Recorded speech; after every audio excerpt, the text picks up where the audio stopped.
be prepared to face all the challenges you are going to face while reading this book.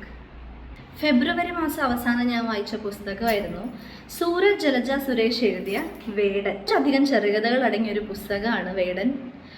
ഭയങ്കര interesting ആയിട്ടുള്ളൊരു പുസ്തകമാണ്.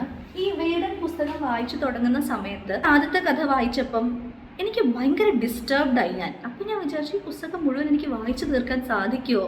കുറച്ച് violence ഒക്കെ ഉള്ള അല്ലെങ്കിൽ ഒരു ത്രില്ലർ ജോണറിൽ പോകുന്ന കഥയായിരുന്നു ആദ്യത്തെ 1-2 കഥകൾ. ജസ്റ്റ് ഒരു 1 ഡേ കൊണ്ട് വായിച്ചു തീർത്ത പുസ്തകമായിരുന്നു വേടൻ. സൂരജ് പല ജോണർ ട്രൈ ചെയ്തിട്ടുണ്ട്. വളരെ സാഹിത്യമായിട്ടുള്ള കഥ, അതുപോലെ തന്നെ സിമ്പിൾ ആയിട്ടുള്ള ഭയങ്കര റൊമാൻറ്റിക് ആയിട്ടുള്ള കഥ, ഭയങ്കര ത്രില്ലിംഗ് ആയിട്ടുള്ള കഥ. അപ്പം എനിക്ക് ഇത്രയും കഥകളിൽ ഏറ്റവും ഇഷ്ടപ്പെട്ടത് ത്രില്ലർ ജോണർ തന്നെയാട്ടോ.